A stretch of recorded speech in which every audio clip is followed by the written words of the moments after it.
Filipino 4, Quarter 4, Week 7. Kwentong transaksyonal na teksto, liham pangkaibigan, pasasalamat. Tekstong biswal, teksto, memes, logo, icons, barcode, QR code, cartooning, at iba pa. Kailangang konsepto at kasanayan, kaibahan ng liham pasasalamat sa iba pang liham. Pagbasa ng isang maikling teksto at pagsagot sa mga tanong. Pagtukoy ng mga mag-aaral sa pandiwang kontemplatibo na makikita sa teksto. Muling pagdalaw ni Sheila Niti Nasilia. Sa Sabado ay uuwi kaming muli sa aming probinsya ng aking pamilya, kaya't ihahanda na naming lahat ang aming mga gamit. Tiyak na maaga kaming aalis dahil tutungo kami kina lolo at lola. Sigurado akong marami kaming makikitang magagandang tanawin sa aming paglalakbay. Maligaya ang aking pamilya at nasasabik na ang lahat na makita rin ang iba pa naming kamag-anak malapit sa tirahan ni na lolo at lola. Siguradong ipagluluto kami ni lola ng paborito naming biko at puto at ipapasyal naman kami sa plaza ni lolo. Tiyak na sama-sama na naman kaming magsisimba. Gabay na mga tanong, saan pupunta ang pamilya? Tama, pupunta ang pamilya sa kanilang probinsya. Sino-sino ang dadalawin ng pamilya? Dadalawin nila sina lolo at lola. Ano-anong mga salitang kilos ang makikita sa teksto? Ang mga salitang kilos sa teksto ay uuwi, ihahanda, aalis, tutungo, makikita, nasasabik, ipagluluto, ipapasyal, magsisimba, at makikita. Sa anong aspekto ng pandiwa maihanay ang mga salitang kilos sa teksto? Tama, ang mga salitang kilos ay nasa aspekto ng mga pandiwang nagaganap sa hinaharap o kontemplatibo. Bakit mahalaga ang pagdalaw natin sa ating mga kamag-anak o pamilyang malayo sa atin? Ipaliwanag. Mahalaga ang pagdalaw sa mga kamag-anak o pamilyang malayo sa atin upang magkausap, magkasama at magbahagi ng masayang sandali na nagpapatibay ng mga ugnayang pampamilya. Mga salitang kilos na kontemplatibo sa teksto. Uuwi, nasasabik. Ihahanda, ipagluluto. Aalis, ipapasyal. Tutungo, magsisimba. At makikita. Pagbabasa ng usapan ng magkapatid na sina Randy at Lorna mula sa kanilang karanasan sa pagdalaw sa kanilang lolo at lola. Ate Lorna, alam mo bang napakasaya ko noong umuwi tayo sa probinsya at dinalaw natin sina lolo at lola? Sobra nila tayong inasikaso doon. Paano kaya natin sila mapapasalamatan? Naku, ako man Randy ay masaya rin dahil ipinasyal tayo ni lolo at ipinagluto pa tayo ni lola ng biko at puto na napakasarap. Alam ko na, gumawa na lang tayo ng liham pasasalamat at ipadala natin ito sa kanila. Tiyak na matutuwa sila. Oo nga ate, tama ka. Sige, gawa na natin sila ng liham. Simulan na natin. Ano ang pinag-uusapan ng magkapatid?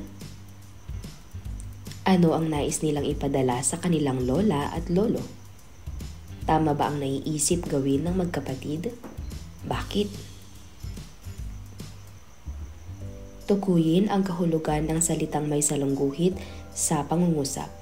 Isulat ang nawawalang mga letra sa patlang upang mabuo ang tamang salita. Masarap na biko at puto ang inihanda ni Lola sa amin. Sina Randy at Lorna ay labis na nasiyahan sa pagbabakasyon probinsya. Sobrang nasiyahan ang magkapatid sa pag-uwi sa probinsya. Nais ni Randy at Lorna ang magpasalamat sa kanilang lolo at lola. Maswerte ang magkapatid sa kanilang lolo at lola. Sila ay mapagmahal at maalaga sa kanilang mga apo. Narito ang mga tamang sagot: malinamnam, sobra, naligayahan, gusto, mapalad, mapag-aruga. Kaugnay na paksa bilang isa, tekstong impormatibo. Pagbabasa ng liham pasasalamat na mula sa magkapatid na sina Randy at Lorna.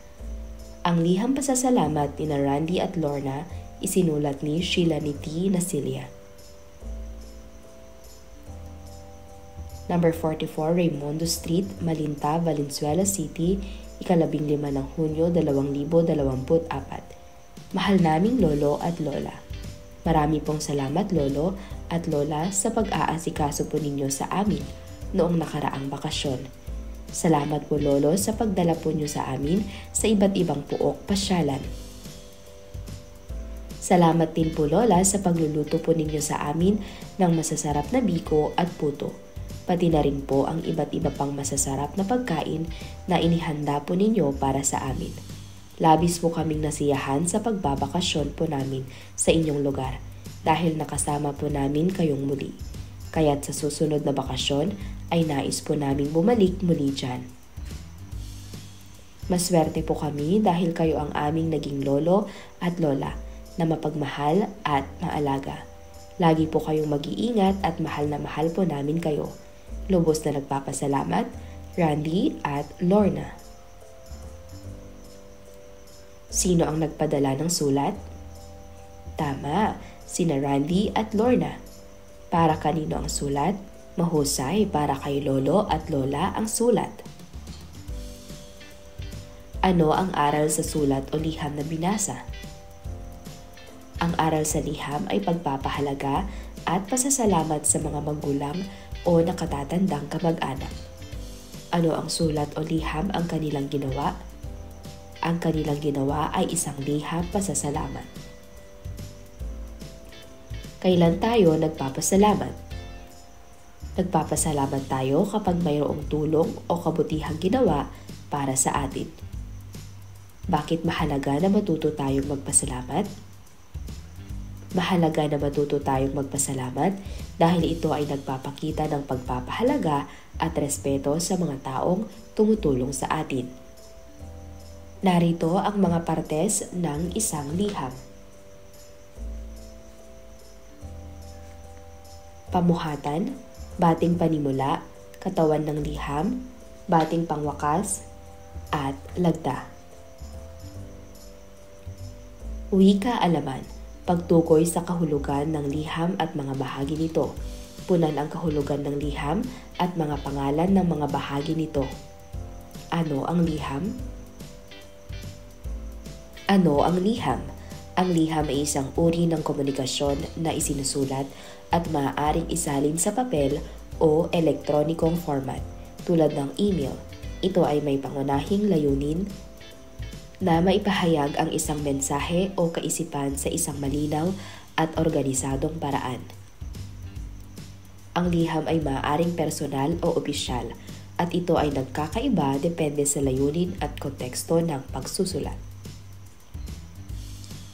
Narito ang mga bahagi ng liham.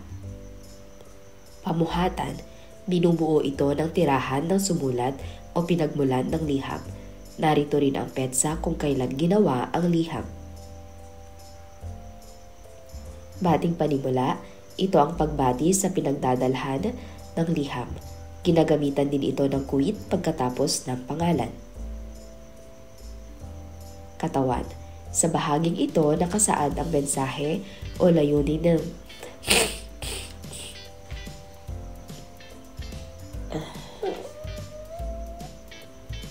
Sa bahaging ito, nakasaad ang mensahe o layunin ng Pagpapadala ng liham. Maaaring mahaba o maikli ito. Depende sa intensyon ng nagpadala. Bating pangwakas. Ito ang magalang na pagpapaalam ng sumulat sa pinadalhan ng liham. Makikita nito ang relasyon ng sumulat sa sinulatan. Ginagamitan din ito ng kuwit. Lagda. Nakasaad dito ang pangalan ng sumulat. Maaaring gamitin sa lagda ang palayaw kung ang sinulatan ay kaibigan, kakilala o magulang, kapatid o kamag-anak. Narito ang mga uri ng liham. Mula sa patnubay sa Korespondensiya, ika-4 na edisyon, 2015. Liham pasasalamat. Pagpapahayag ng pasasalamat sa mga naihandog na tulong, kasiyasiyang paglilingkod, pagbibigay ng kapaki-pakinabang na impormasyon, ideya at opinyon at tinanggap na mga bagay. Liham pangungumusta. Pagpapahayag ng pangungumusta o pakikibalita sa taong malapit sa iyo upang alamin ang kanyang kalagayan sa kasalukuyan. Liham pagbati. Pinadadalhan ng liham pagbati ang sinumang nagkamit ng tagumpay, karangalan o bagay na kasiyasiya. Ganito ring uri ng liham ang ipinadadala sa isang nakagawa ng anumang kapuri-puri o kahangahangang bagay sa tanggapan. Liham paanyaya. Taglay ng liham na ito ang paanyaya sa pagdalo sa isang pagdiriwang, maging tagapanayam o gumanap ng mahalagang papel sa isang partikular na okasyon. Liham tagubilin. Nagre-rekomenda o nagmumungkahi ang isang individual o tanggapan kung may gawaing nararapat isang guni sa bawat nagpapakilos ng gawain upang magkatulungan ang mga kinauukulan sa katuparan ng nilalayo nito. Liham pagsang-ayon. Liham na sumasang-ayon at nagpapatibay sa isang kahilingan o panukala na makabubuti sa operasyon ng isang tanggapan. Maaaring samahan ng kondisyon ang pagsang-ayon kung kinakailangan. Liham pagtanggi. Nagpapahayag ito ng dahilan ng pagtanggi, di pagpapaunlak, di pagsang-ayon sa paanyaya, kahilingan, panukala at iba pa hinggil sa pangangailangang opisyal. Liham pagsubaybay. Ito ang liham na ipinadadala upang alamin ang kalagayan ng liham na naipadala na, subalit hindi nabibigyan ng tugon. Nagsisilbi itong paalala upang bigyang aksyon ang naunang liham. Ang uri ng liham na nararapat subaybayan ay ang liham kahilingan, paanyaya, at maging ang pag-a-apply o pamamasukan sa trabaho. Sa pagsulat, magalang na banggitin sa liham ang petsa at layunin ng naunang komunikasyon. Liham pagbibitiw. Liham na nagsasaad ng pagbibitiw ng isang kawaning nagpasyang huminto o umalis sa pagtatrabaho, bunga ng isang mabigat at mapanghahawakang kadahilanan. Liham pakikiramay. Liham ito na ipinadadala sa mga kaopisina, kaibigan, kakilala, kamag-anak na nakaranas ng sakuna o masamang kapalaran tulad ng pagkakasakit, bagyo, lindol, baha, sunog, aksidente o anupamang sakuna ngunit buhay pa. Nilalaman ng liham ang lubos na pakikiramay sa sinapit na sakuna at ang tulong na nais ipaabot ng tanggapan sa biktima. Nararapat na maipadala agad ito sa kinauukulan matapos mabatid ang pangyayari. Wika husayan. Tukuyin ang bahagi ng liham. Isulat ang wastong bahagi ng liham sa loob ng kahon.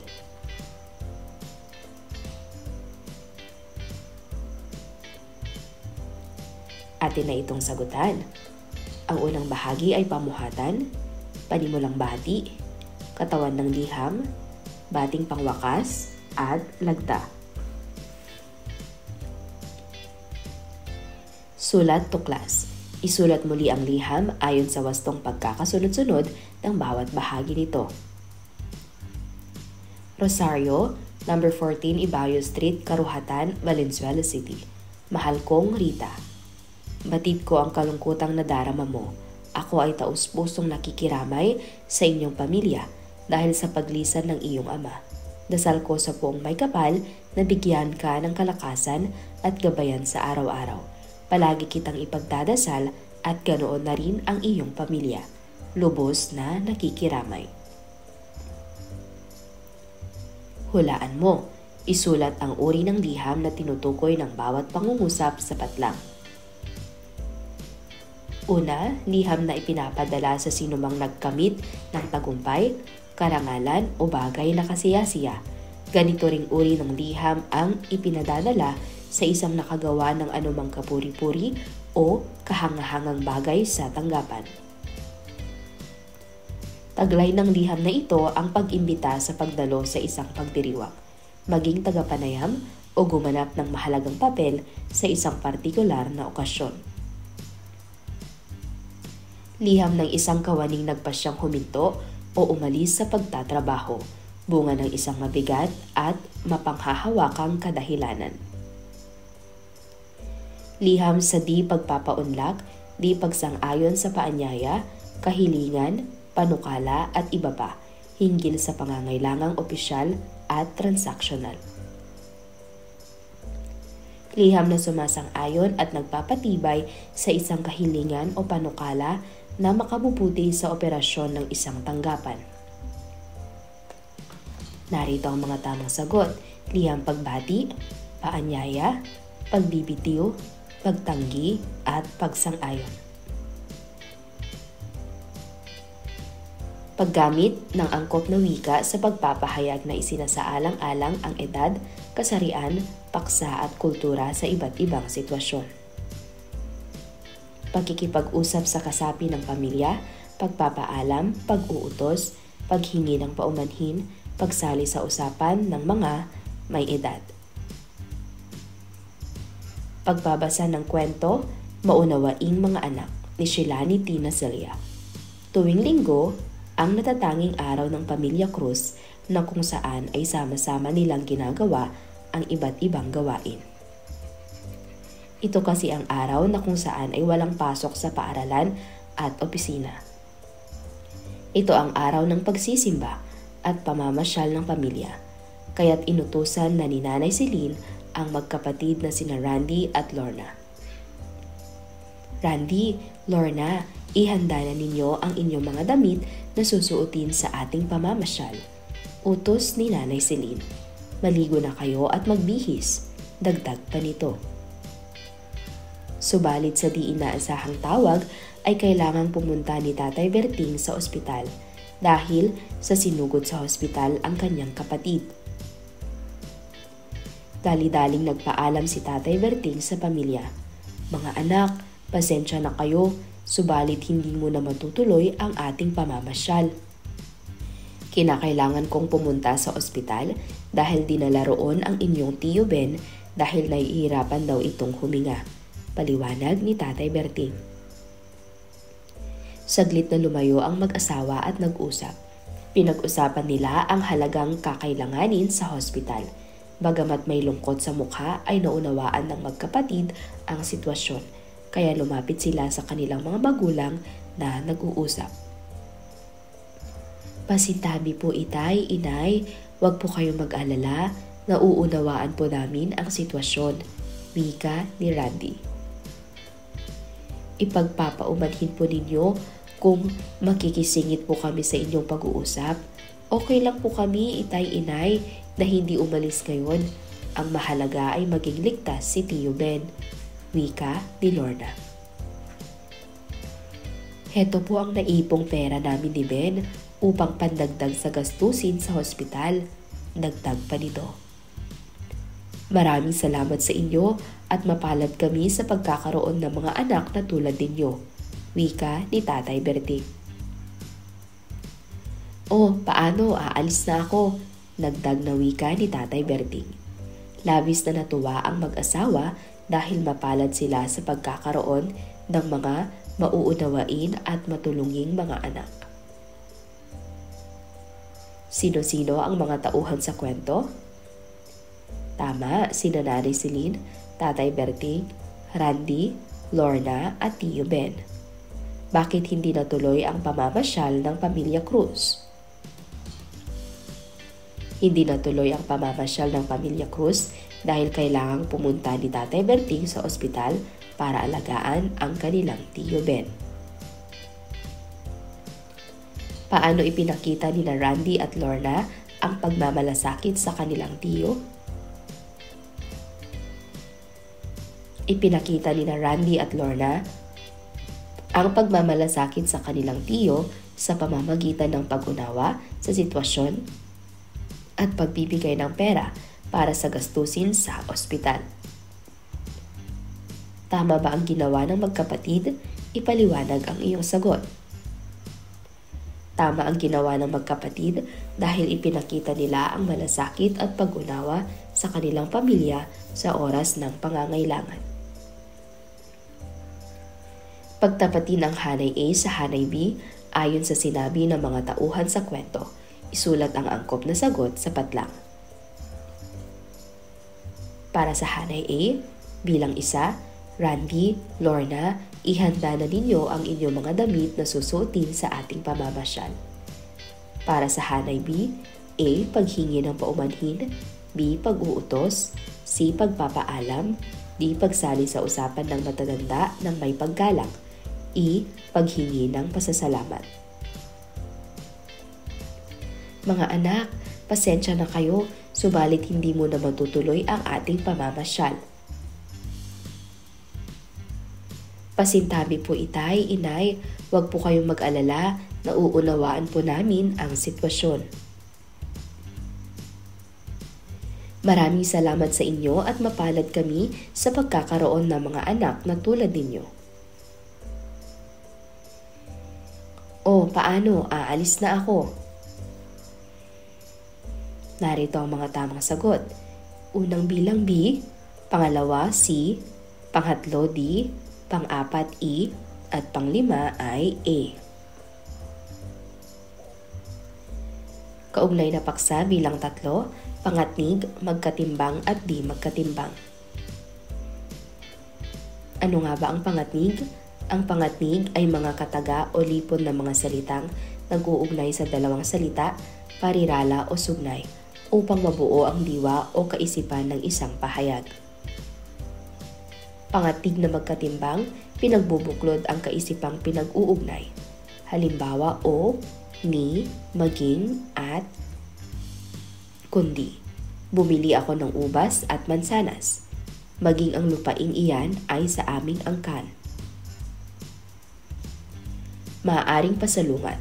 Sinasalungat ng ikalawang kaisipan ang ipinahahayag ng nauuna. Halimbawa, ngunit, subalit, datapwat, bagamat at pero. Matalino sana si Boboy, ngunit tamad mag-aral. Maliligo sana kami bukas sa ilog, subalit hindi ako pinayagan ni tatay. Pangatnig na di magkatimbang, nagpapakilala ng sanhi o dahilan. Dahil sa, sapagkat, palibhasa, kung, kapag, pag, kaya, kung gayon, sana. Ubos-ubos biyaya si Arnel, palibhasa ay anak mayaman. Dadalo ako sa pagdiriwang bukas kung pupunta rin si Bina. Mahirap ang buhay, kaya nagsisikap siyang makapagtapos ng pag-aaral. Ugnay salita, magbigay ng mga salitang may kaugnayan sa salitang respeto.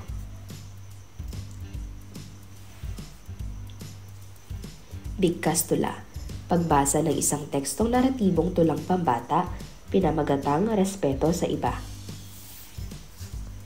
Respeto sa iba ni Dr. Andilane R. Tahanlangit. Ang mga Pilipino ay maraming katangiang taglay.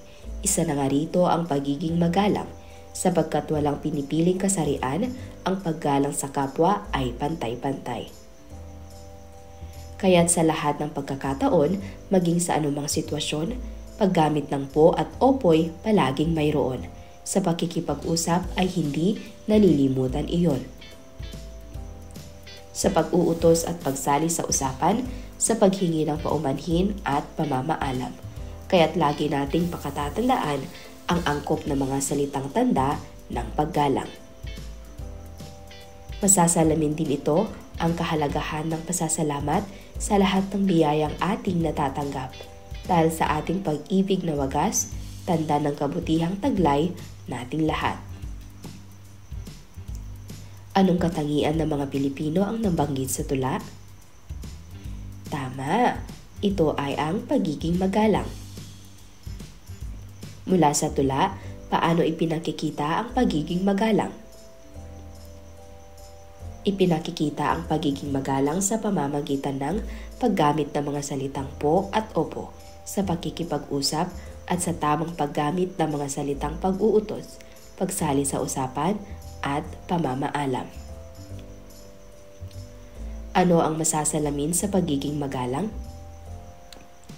Masasalamin sa pagiging magalang ang kahalagahan ng pasasalamat at kabutihang taglay ng bawat isa. Mahalaga bang magpasalamat sa mga biyayang ating natatanggap? Patunayan. Oo, mahalagang magpasalamat sa mga biyayang natatanggap dahil ito ay nagpapakita ng pagpapahalaga at pagpapakita ng kabutihang loob. Anong mga angkop na salita ang dapat gamitin na nagpapakita ng paggalang?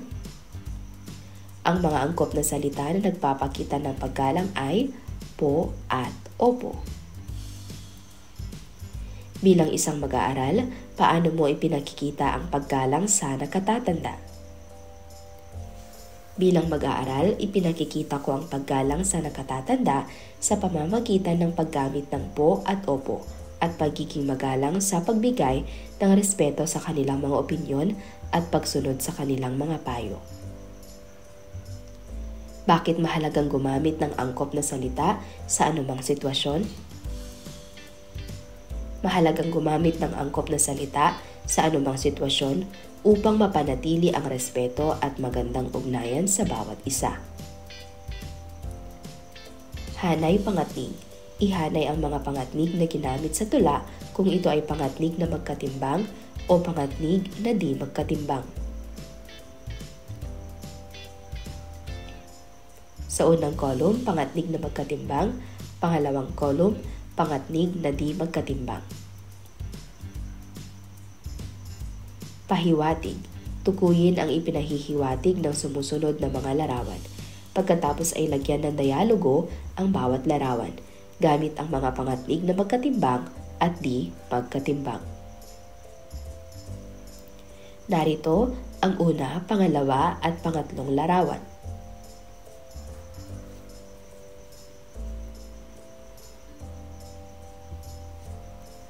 Para sa gabay na tanong, anong katangiang Pilipino ang masasalamin sa mga larawan? Sa inyong palagay, angkop ba ang inyong mga salitang ginamit sa iba't ibang sitwasyon? Patunayan. Para sa pangkatang gawain, hahatiin ang klase sa 4 na pangkat. Bawat pangkat ay bubuo ng pagsasadula hinggil sa paggamit ng angkop na salita sa bawat sitwasyon. Gumamit ng pangatnig na magkatimbang at di magkatimbang sa dialogo. Unang pangkat, pagpapaalam sa magulang na mayroong gawain sa paaralan. Ikalawa, paghingi ng paumanhin sa guro na hindi pagpasok sa klase. Ikatlo, pag-uutos sa nakababatang kapatid. Ika-4, pagsali sa usapan ng nakatatanda. Sumulat ng isang liham pasasalamat sa iyong magulang at tiyaking kumpleto ang bahagi ng liham na gagawin. Tiyakin ding ito ay nakasulat ayon sa wastong pagkakasunod-sunod ng bawat bahagi.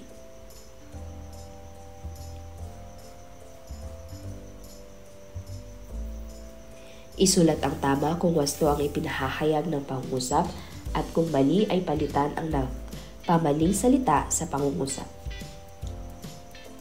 Una, ang liham pasasalamat ay tumutukoy sa pagpapadala sa sino mang nagkamit ng tagumpay, karangalan o bagay na kasiyasiya. Taglay ng liham pakikiramay ang pag-imbita sa pagdalo sa isang pagdiriwang, maging tagapanayam o gumanap ng mahalagang papel sa isang partikular na okasyon. Ang liham pagbibitiw ay tungkol sa isang kawaning nagpasyang huminto o umalis sa pagtatrabaho, bunga ng isang mabigat at mapanghahawakang kadahilanan. Ang liham pagsubaybay ay tungkol sa pag-alam ng kalagayan ng liham na naipadala na, subalit hindi nabibigyan ng tugon. Ang liham paanyaya ay ang pag-imbita sa isang pagdiriwang, maging tagapanayam o gumanap ng mahalagang papel sa isang partikular na okasyon. Narito ang mga tamang sagot. Una, mali, liham pagbati. Pangalawa, mali, liham paanyaya. Pangatlo hanggang panglima ay tama.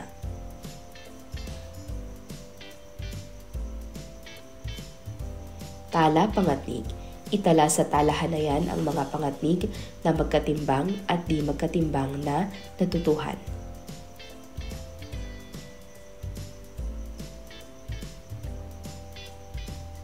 Basahing mabuti ang sitwasyon at pagnilayan ang mga sagot hinggil dito. Kung ikaw sina Lorna at Randy, ay tutulong ka ba sa iyong tiyong nagkasakit? Sa paanong paraan? Bakit mahalagang matuto tayong magpasalamat sa kapwa? Magsalaysay ng iyong karanasang nagpapakita ng pagiging mapagpasalamat.